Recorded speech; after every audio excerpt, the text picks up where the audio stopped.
This is Addie, our G4170 from Brinkley. She's our home, our base camp, our everything. And if we don't have power, our world stops. That's why this build is important. Power is easy until you need it.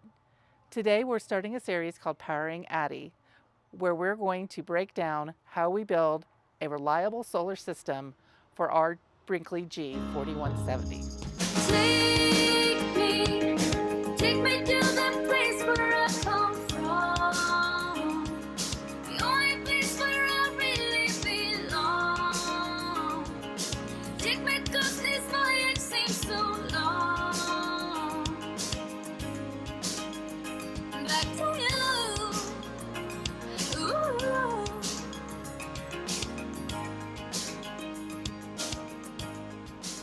Welcome to the first video in the Powering Addie video series. In this video, we're going to take a tour of the stock G4170 electrical system and how the Victron system is installed and integrated into the electronics. We're going to see the Firefly system and what the Victron stock system can and can't do. So let's get started. So we're here looking at what comes from the factory in the 2026 G Series. It's been in the rig now for a grand total of 4 days, and we're getting ready to completely rip it all out and start all over. Chris, what do we have here, and what did they do, and then what are you going to do?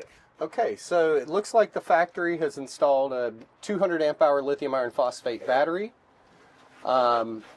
Lithium iron phosphate battery is tied into this DC distribution behind here with individual breakers, circuit protection.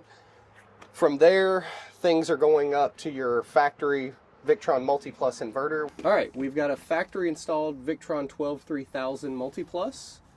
We've got a factory installed 1212 Orion 30 amp, which most likely charges through the 7-pin to charge the batteries. And you've got a factory installed Victron 150 controller and a factory installed Servo GX. So speaking of the solar panels, this 2026 Brinkley now has a motor coach ceiling roof rather than the traditional fifth wheel. Okay. Right, and I know that you've done a lot of work, and you've worked on both Class A types. So I'm told that this is more of a Class A roof now than the other. What type of difference does that make to you when you go to do the mounting? The main thing for us is just finding the proper studs and roof spacing. Mounting is really no big deal. The sealant choice is usually the hardest thing. Okay. Because every manufacturer uses a different type of roof, different type of membrane, whether it's a rubber membrane, a TPO, EPDM, fiberglass. I've had some that are fiberglass over 3/4 plywood before, which is fantastic, but very rare in RVs. So we pick and choose which sealants to use to maintain your factory roof warranties and things like that. And those are the most important things. But yeah, that being said, as long as there's enough studs and it can handle the weight, which is with Brinkley, it's pretty straightforward. We can reach out to them and get their roof layouts. Some other RV manufacturers, it's a little bit harder to get that information out of because they don't even know how they were built. So at least Brinkley does know how they build this thing.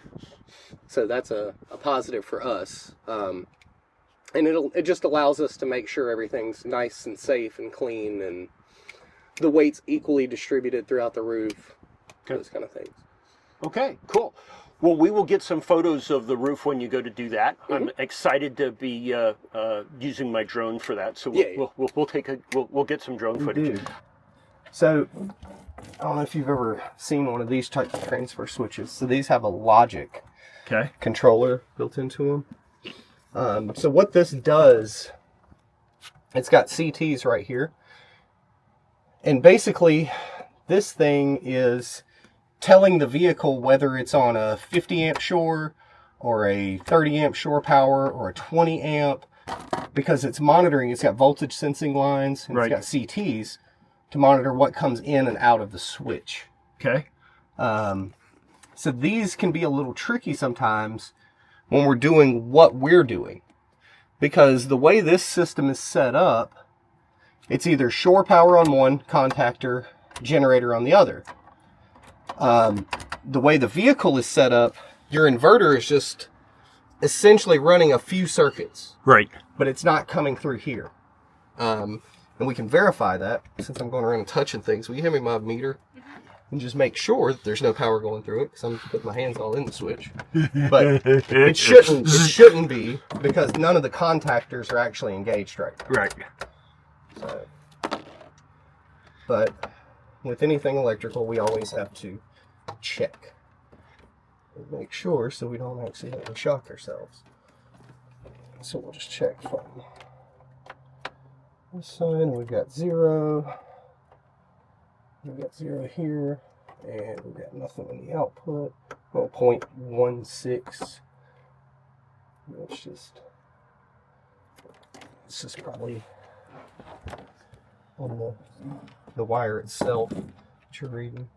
So there's nothing on the transfer switch. The way the vehicle is designed is your inverter circuits power whatever the manufacturer has dictated that they can power.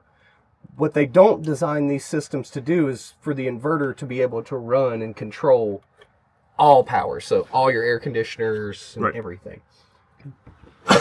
So, for example, we know that we can't run the inverter with. Well, actually, yeah, you can. Never mind. Do they even have it set up where you can do air conditioning off your inverter? I think you're supposed to be able to.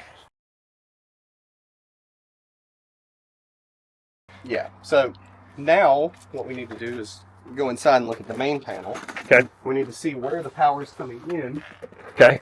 And then that's going to tell us how we're going to trick this system. Because we have to trick the logic. Otherwise, your load shedding system will not allow the inverter to run everything. Right. Because the way Firefly systems work is it's a load shedding system. So, for example, if I plug into shore power on a 20 amp circuit, it's going to shed 2 of your air conditioners. Right. It's only going to allow you to run 1. Right. And that's because it's getting its information from this transfer switch. Okay. What we have to do is we have to trick the transfer switch into thinking it's plugged into shore power all the time. All the time. Then the logic can't shed the loads. And that's how that works. And the way we do it is we put in a second transfer switch.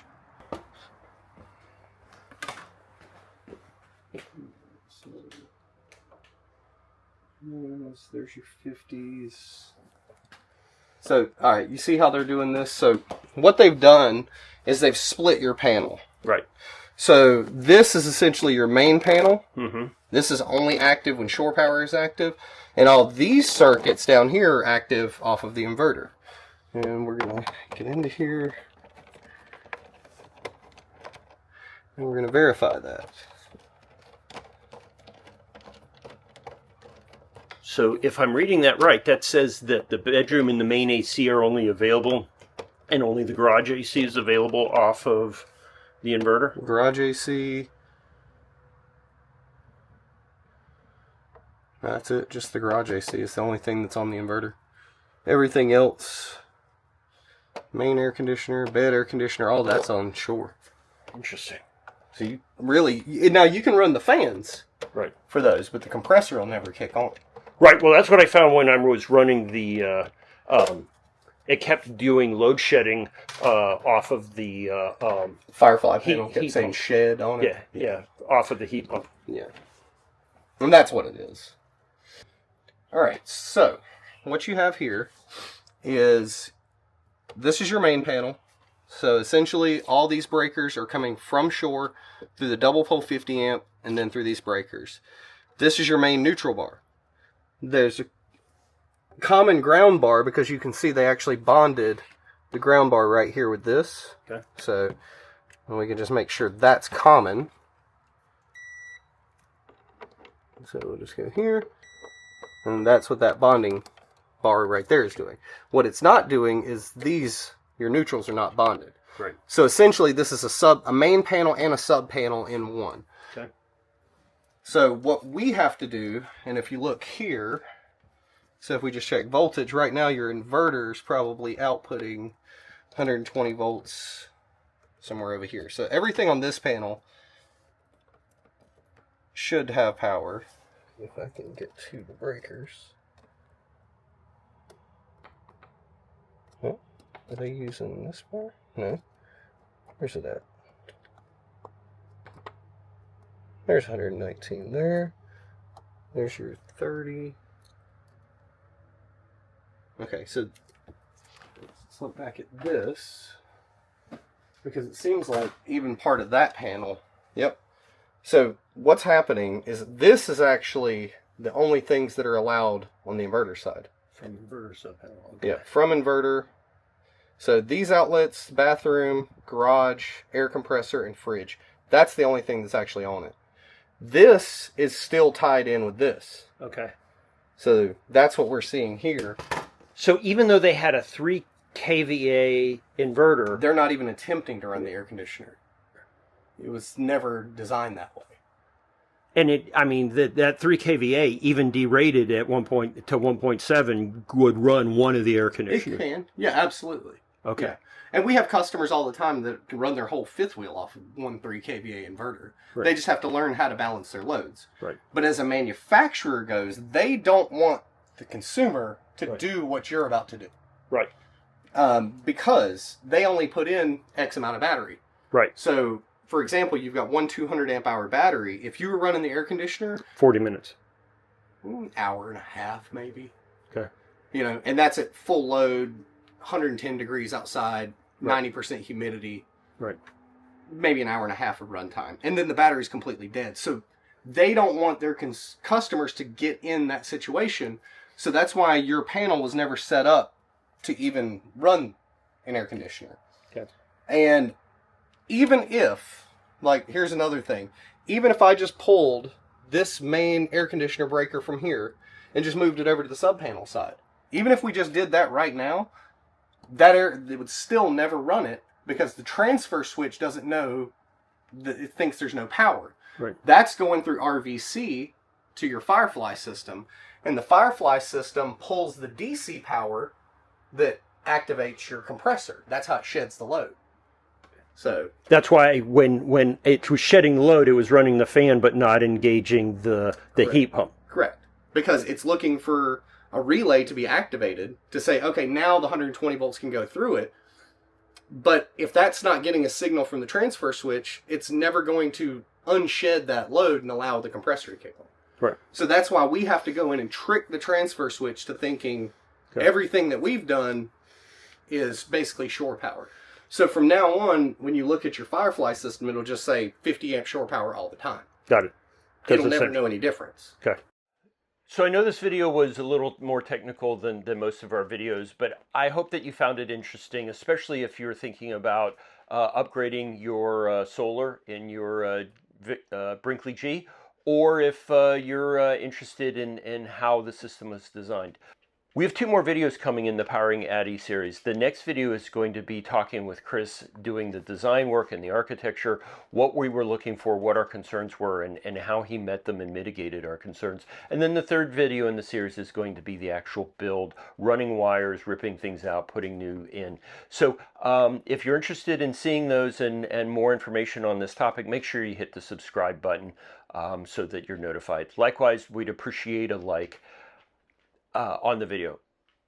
I know that there's also a lot of information that isn't covered here, and you probably have some questions. Please go ahead and leave them in the comments. I promise I'll get back to them and answer them as quickly as I can. And if I can't, I'll point you to other data sources. So thanks for watching, and we'll see you in the next one.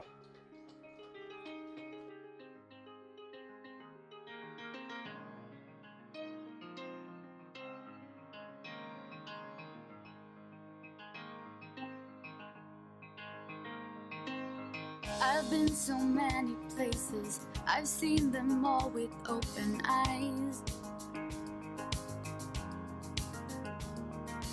Seen islands, open spaces, Serengeti sun slowly rise.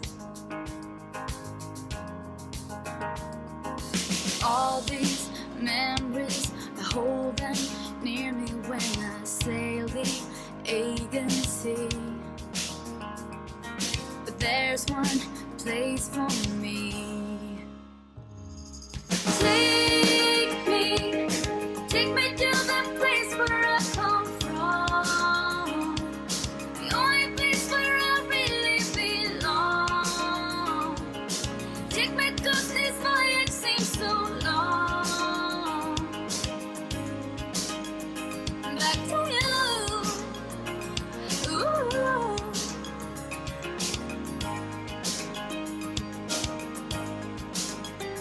Back to you.